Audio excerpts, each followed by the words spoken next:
Muito bom dia, ouvinte. Produzido nos estúdios da Web Rádio Meimei, este programa está sendo retransmitido neste mesmo horário pela Web Rádio Nova Alternativa e pela FM Nova Alternativa. São 11 horas e 24 minutos em Garça. Hoje é domingo, 11 de janeiro de 2026, estação verão. Agradecemos sua audiência e os nossos cumprimentos a você e a todos que nos assistem.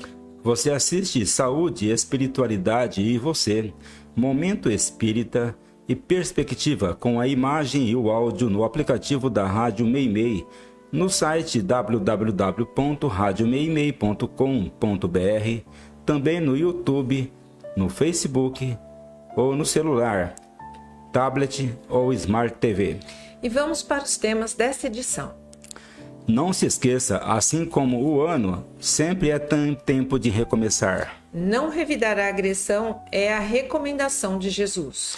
Nem sempre o eu te perdoo constitui o verdadeiro perdão. Como se dá o mecanismo do passe em crianças? Caminho de Damasco retorna hoje com as atividades normais. Você participa de Momento Espírita enviando perguntas ou comentários por WhatsApp para o número 14 981 05 15 35.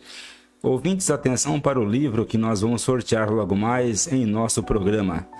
Tudo Passa é um romance do espírito Antônio Carlos que foi recebido pela médium Vera Lúcia Marinzec de Carvalho, da editora Petit. Mande um WhatsApp agora mesmo para o número 14 981 05 15 35 dizendo que quer ganhar o livro. Equipe desta edição: assistência técnica e sonoplastia, Augusto Tavares e Leandro Carvalho. Apresentação: Sônia e Cláudio. Momento Espírita. Um tempo de paz.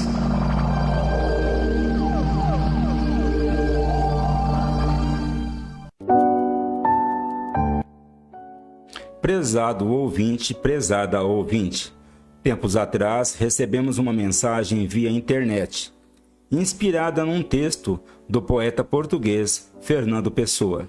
Queremos aqui compartilhar esta mensagem com você, e por isso pedimos que a ouça com muita atenção. Você pode ter defeitos, pode viver ansioso e ficar irritado algumas vezes, mas não se esqueça de que sua vida é a maior empresa do mundo e você pode evitar que ela vá à falência. Há muitas pessoas que precisam, admiram e torcem por você. Gostaria que você sempre se lembrasse de que ser feliz não é ter um céu sem tempestade, caminhos sem acidentes, trabalhos sem fadigas, relacionamentos sem desilusões. Ser feliz é encontrar a força no perdão, a esperança nas batalhas, a segurança no palco do medo, amor nos desencontros. Ser feliz não é apenas valorizar o sorriso, mas refletir sobre a tristeza.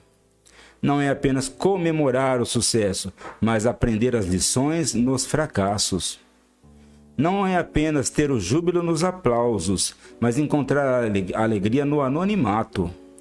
Ser feliz é reconhecer que vale a pena viver, apesar de todos os desafios, incompreensões e períodos de crise.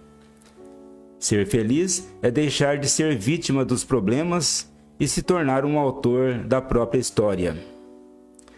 É atravessar desertos fora de si, mas ser capaz de encontrar um oásis no recôndito da sua alma. É agradecer a Deus a cada manhã pelo milagre da vida. Ser feliz é não ter medo dos próprios sentimentos. É saber falar de si mesmo. Saber falar. É ter coragem para ouvir um não. É ter a segurança para receber uma crítica, mesmo que injusta.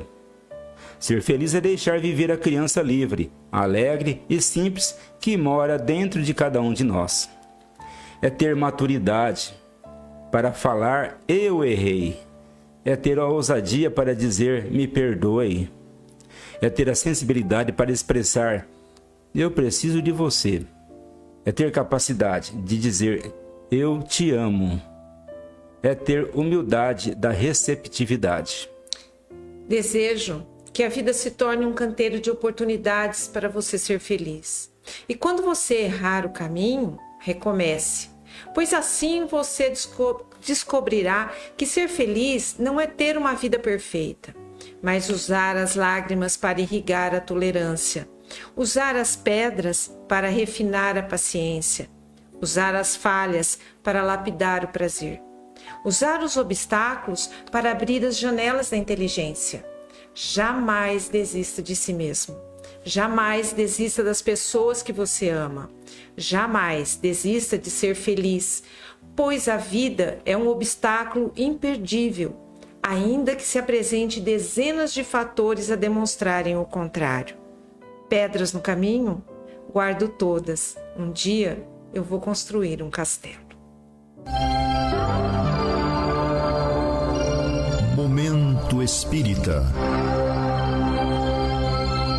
O rádio é do ouvinte.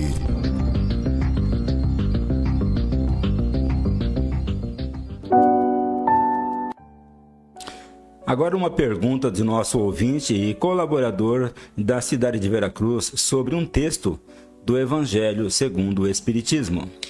O texto sugere que o orgulhoso vê a não resistência como covardia, por não enxergar além do presente.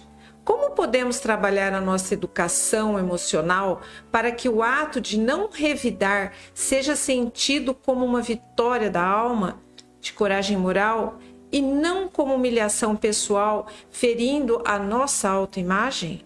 Podemos perceber aqui que o ouvinte se refere à recomendação de Jesus: se alguém vos bater na face direita, oferecei-lhe também a outra. Já dissemos, em resposta anterior, que a frase é muito forte, pois se refere a uma situação de extrema violência física. Contudo, ela também traz um sentido alegórico. Pois uma agressão não é somente um tapa na cara, como se costuma dizer, mas qualquer manifestação de alguém que quer nos contrariar e até nos agredir. Um gesto, uma palavra injuriosa, uma frase de menosprezo ou até mesmo um silêncio agressivo. No fundo, ninguém gosta de ser contrariado e geralmente reage com uma frase proporcional àquela que recebeu, ou até com expressões mais pesadas. Somos orgulhosos, sim, caro ouvinte. Ainda não superamos esta condição, mas podemos estar a caminho de superá-la. Depende de nossa disposição, é claro. Todavia, não podemos esquecer que falar é fácil. O problema está em colocá-la em prática. Os espíritos disseram a Kardec que a única forma de nos melhorar é nos esforçando para ser melhores e que algumas vezes isso pode depender de pequenos esforços. Para chegarmos à condição de oferecer a outra face, no sentido literal, deixando-se receber o tapa na outra, precisamos exercitar muito o perdão nas situações corriqueiras do dia a dia, principalmente no seio da própria família. Se nas atividades comuns do dia a dia nós não aprendemos a ser tolerantes quando contrariados, como que vamos querer ter aprendido a superar o orgulho? O orgulho é esse sentimento que nos coloca acima dos outros, que insiste para que nos mostremos superiores em toda e qualquer situação e que nos faz sofrer sempre que contrariados. Logo, para que aprendamos a nos considerar iguais aos outros, vamos precisar exercitar a humildade desde as situações mais simples, vivenciando com alegria a condição de nos tratarmos como verdadeiros irmãos. O mesmo ouvinte ainda pergunta: se o amor cristão não é uma imposição de sentimentos, afetividade, ele menciona, como podemos definir a fronteira exata entre o amor-sentimento e o amor-caridade na prática do perdão? Como já dissemos em questões anteriores, não é possível estabelecer fronteiras exatas quando se trata de sentimento humano. O sentimento não é material. Não se vê e nem se mede. É um dom personalíssimo que brota da alma. Cada um tem o seu. Por outro lado, André Luiz afirma que caridade é amor em ação. Ou seja, caridade, ou seja, a prática do bem, é o sentimento convertido em ato em favor de alguém. Mas mesmo a caridade não é mensurável. É possível a pessoa praticar uma boa ação sem o sentimento correspondente, ou seja, sem o amor. Neste caso, a prática da boa ação encobre outra motivação, algum interesse. Mas quem vai saber disso? Somente quem a praticou. Para outras pessoas, a ação até pode parecer a expressão de amor, mas na verdade não é. E quando Jesus disse, não saiba a vossa mão esquerda o que faz a mão direita, é nesse sentido. A ação ostensiva, ou seja, aquela ação que se faz para aparecer, nem é o que parece. A verdadeira intenção está no sentimento. E o sentimento só é conhecido por aquele que sente. Evidentemente, o amor não deve ficar apenas em nível de sentimento, porque, na verdade, ele só se concretiza com a boa ação. É assim, dizer que a ama é como ter a música apenas na pauta. Fazer o bem é executar a música. E o livro que vamos sortear logo mais em nosso programa, Tudo Passa, romance do espírito Antônio Carlos, recebida pela médium Vera Lúcia Marinzec de Carvalho, editora Petit. Para isso, você pode mandar um WhatsApp agora mesmo para o número 14 98105 1535, dizendo apenas que quer ganhar o livro. Falam que o passe depende muito de quem recebe. Falam que o passe depende muito de quem recebe do que quem dá. Por isso, é importante que a gente faça uma oração para recebê-lo. Mas quando o passe é numa criança e não num adulto, num bebê, por exemplo, como é que funciona? Como é que ele recebe? Pois nós sabemos que bebê e criança não fazem oração. E essa pergunta é da Viviane. O passe, como nós já dissemos, é uma manipulação de energias ou fluidos espirituais por meio do pensamento de quem dá e da pessoa que recebe o passe.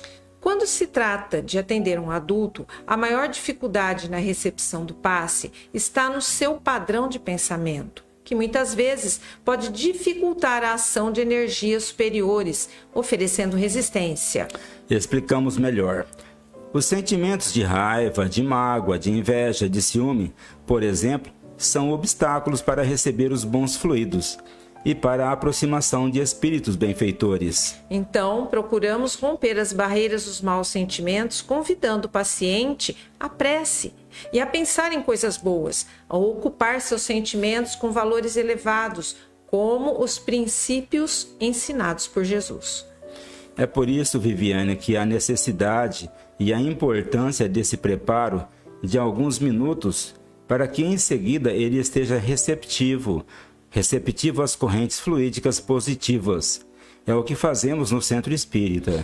Logo, as pessoas que vão ao centro tomar passe precisam necessariamente passar por esse processo de desobstrução de barreiras negativas, que é acompanhar atentamente a exposição do Evangelho. Nós falamos do adulto e agora vamos falar da criança. É claro que o bebê pode receber o passe. Entretanto, nesse caso, é diferente do adulto, pois o bebê é um espírito ainda em processo de reencarnação. Nesta vida, ele ainda não pensou negativamente, não teve tempo de se magoar, de desenvolver um sentimento de ódio contra ninguém. O seu campo mental está livre e tal condição lhe faculta uma defesa natural contra as forças negativas e, ao mesmo tempo, uma receptividade muito maior do que o adulto quando se trata de passe. Isso sem considerar ainda que o bebê tem seu espírito protetor que consegue agir com mais eficácia sobre ele do que sobre um adulto. A criança sempre conta com maior proteção espiritual. E agora mais uma questão proposta pelo nosso habitual ouvinte de Veracruz, que diz o seguinte: como podemos refutar a informação dos céticos científicos que dizem que o espiritismo não é uma verdade factual? Nós acreditamos que alguns espíritas, o espiritismo ainda é uma simples crença, não porque deva ser aceito de maneira passiva. O Espiritismo não recomenda isso, mas porque se baseia em argumentos lógicos. Entretanto, o espiritismo, ou seja, os fenômenos espíritas, ainda não podem ser detectados apenas pelos instrumentos comuns da ciência, notadamente pela metodologia utilizada pelos pesquisadores. Isso será possível no futuro? Não sabemos. Há quem acredite que, mesmo perseguindo o rumo da ciência, ainda chegaremos ao espírito, razão pela qual vários estudiosos ainda insistem em buscar no método científico um caminho que possa evidenciar os fenômenos espíritas. É que os fatos espíritas são de uma natureza diferente daqueles que acontecem em nossa dimensão material. Desde o Livro dos Espíritos, os instrutores espirituais já falavam sobre a existência de outros domínios da matéria, numa outra dimensão do universo ainda desconhecidos.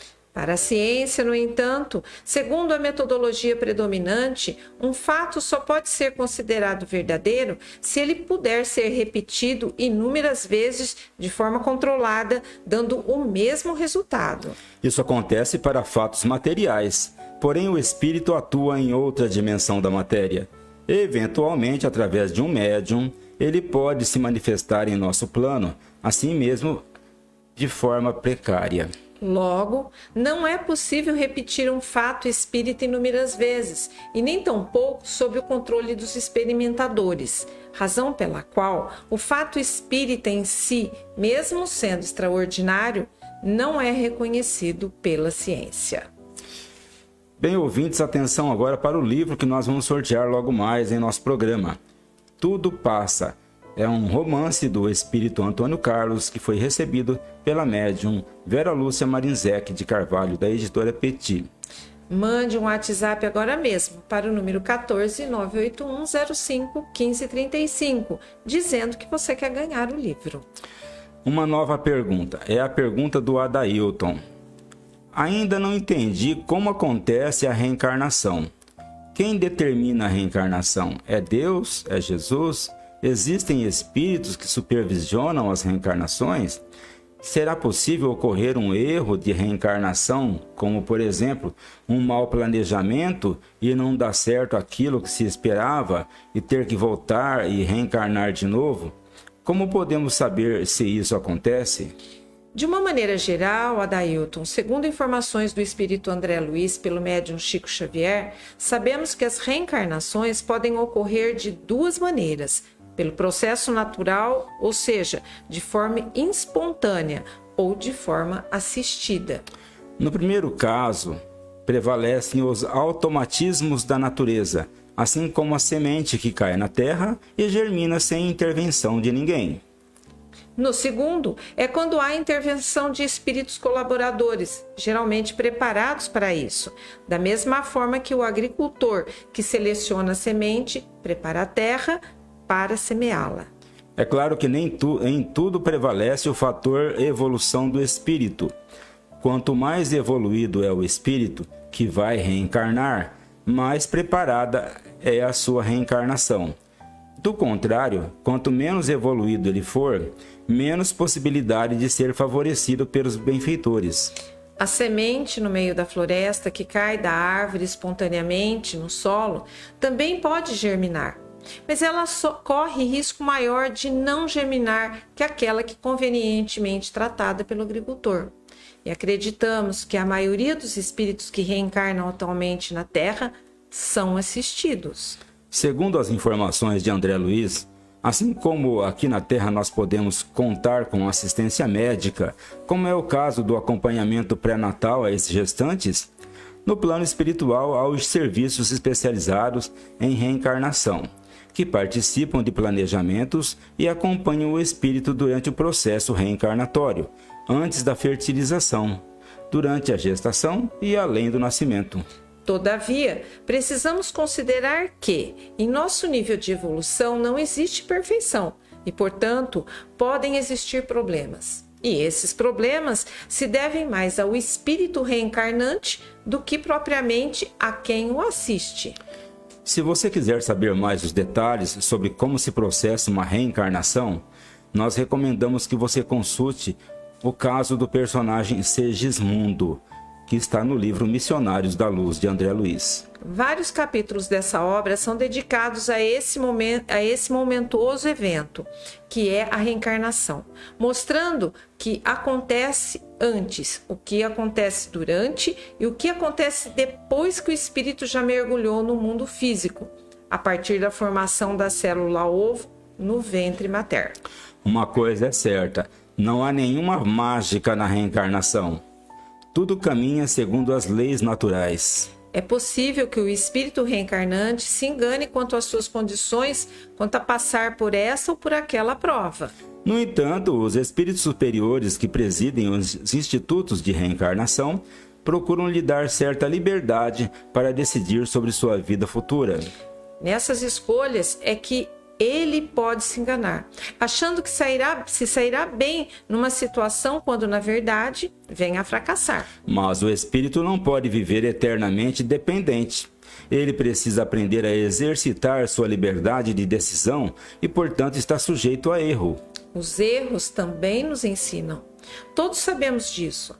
Uma vez que na lei de Deus não existe desperdício no sentido mais amplo e mais profundo da palavra, tudo, absolutamente tudo, é aproveitado. Até mesmo os erros acabam sendo aproveitados pelas leis naturais. Logo, o que é bom ou mal, o que é efetivamente erro ou acerto, para nós, seres humanos, tem um sentido, mas para a espiritualidade tem outro. Em qualquer situação, e especialmente quando, após fazermos uma escolha, poderemos avaliar nosso desempenho na vida, aprender a usar honestidade e bom senso. É assim que nos aproximamos da verdade. Conhecereis a verdade e a verdade vos libertará. Existem muitas coisas a que às vezes não damos o devido valor. A vida, por exemplo. A vida é uma bênção divina. Através dela, podemos ser felizes e proporcionar a felicidade aos outros. Por isso, é preciso defender a vida, a nossa vida e a do próximo. Pena de morte, aborto, suicídio e eutanásia são formas de violência contra a vida com as quais não podemos concordar. Lutemos em defesa da vida. Pena de morte. Um crime não justifica outro crime. Diga não. Suicídio, um gesto infeliz. Dê uma chance a você mesmo. Existe sempre alguém para ajudá-lo. Aborto, um ato de covardia. A vítima não pode defender-se. Eutanásia, uma ação criminosa. Com confiança em Deus e o firme desejo de obedecer suas leis, a vida terá outro sentido. Mensagem em defesa da vida. Apoio Federação Espírita Brasileira.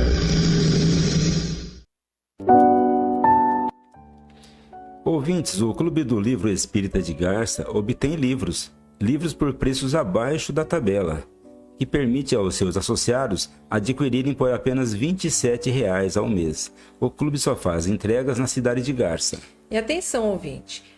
Neste primeiro mês do ano, o Clube do Livro Espírita de Garça está entregando aos seus associados o romance espírita intitulado Hospital, de José Wagner Papini, publicação da editora M. E para você receber esse livro em sua casa, basta você se associar ao clube, ligando ou passando um WhatsApp para a Sônia Marra, no 14 996 69 5008, ou enviando um e-mail para clubedolivro@caminhodedamasco.org, dando seu nome e endereço de entrega. E atenção, ouvintes! Os passes do Centro Espírita Caminho de Damasco voltam à sua normalidade hoje, 11 de janeiro. Crianças acompanhadas dos pais ou responsáveis devem chegar às 17h30. Para os adultos, os passes têm início às 18h.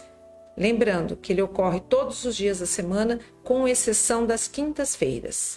Já os estudos das obras básicas de André Luiz e as obras básicas de Allan Kardec retornam já esta semana, segundas, terças e sextas-feiras às 20h. O estudo do livro Paulo Estevão será reiniciado no dia 20 de janeiro. Momento Espírita. Mensagem para a nova era.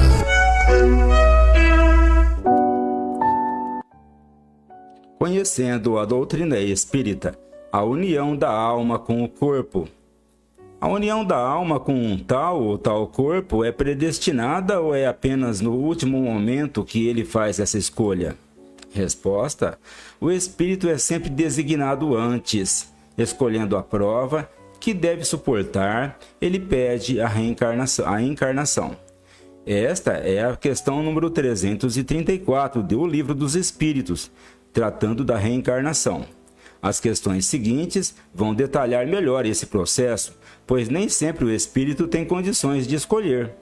Na questão 337, vamos encontrar o que costumamos chamar de reencarnação compulsória, quando por força de sua condição, o espírito é incapaz de tomar uma decisão dessa natureza. Mas como funciona isso? Em primeiro lugar, devemos considerar que a reencarnação não se dá aleatoriamente. Caso contrário, não faria nenhum sentido.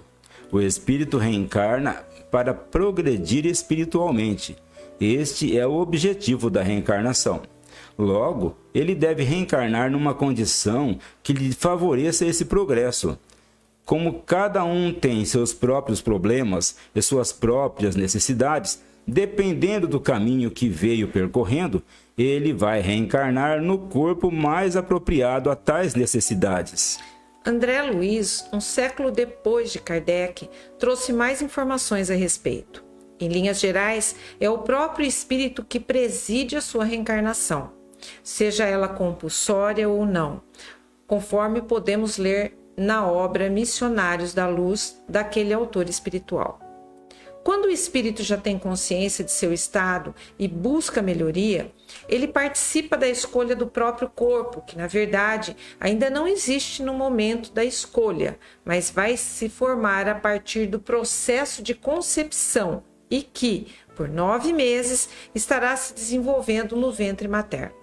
Logo, ele não reencarna em qualquer corpo ou em qualquer condição, mas naquele corpo e naquela condição que mais atendem às suas necessidades. Ele próprio escolheu com a ajuda de assistentes espirituais. É ele que, por deliberação própria, vai conduzir o processo, aproximando-se da mãe anteriormente, criando laços espirituais com aquela que vai acolhê-lo em seu ventre agora, para depois nascer. Se ela ainda não tem condições de escolher, então será levado a essa mãe para que ela, recebendo-o no ventre, possa assumir o compromisso de criá-lo e educá-lo. Bem, ouvintes, chegou o momento do nosso sorteio, o sorteio do livro que nós anunciamos. Tudo Passa é um romance do espírito Antônio Carlos, que foi recebido pela médium Vera Lúcia Marinzec de Carvalho, pela editora Petit. E o livro saiu para o ouvinte Carlos Gomes, residente em nossa cidade de Garça. Parabéns, Carlos. Espero que você faça uma boa leitura desse livro que é maravilhoso. Carlos, você pode pegar o seu livro durante esta semana no horário comercial, ali na Loja Leves, na Rua Minas Gerais, 148. Caros ouvintes, agradecemos a sua amável audiência e atenção. Se você permanecer na Rádio Meimei, vai assistir na sequência o programa Perspectiva, com comentários de Sônia e Vitor Berno, sobre temas atuais, sob a ótica espírita. Encerrando agora esta edição, o Momento Espírita deseja para você e a todos a saúde e a paz e um bom ano de 2026. E para nós encerrarmos agora, vamos ouvir uma mensagem espiritual na voz de Chico Xavier.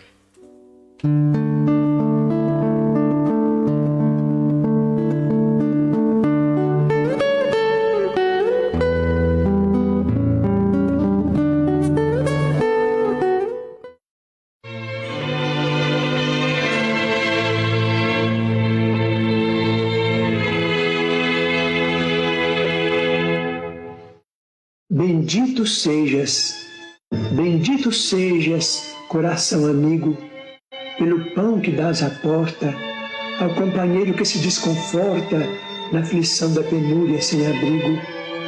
Deus te faça feliz pela roupa que ofertas aos torturados do caminho, que tanta vez se vão no desalinho das feridas que trazem descobertas.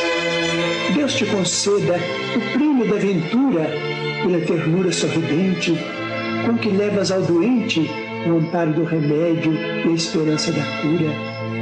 Deus te guarde na fonte da alegria, para lenir no esforço a que te des a orfandade e a viuvez que vivem para a dor de cada dia.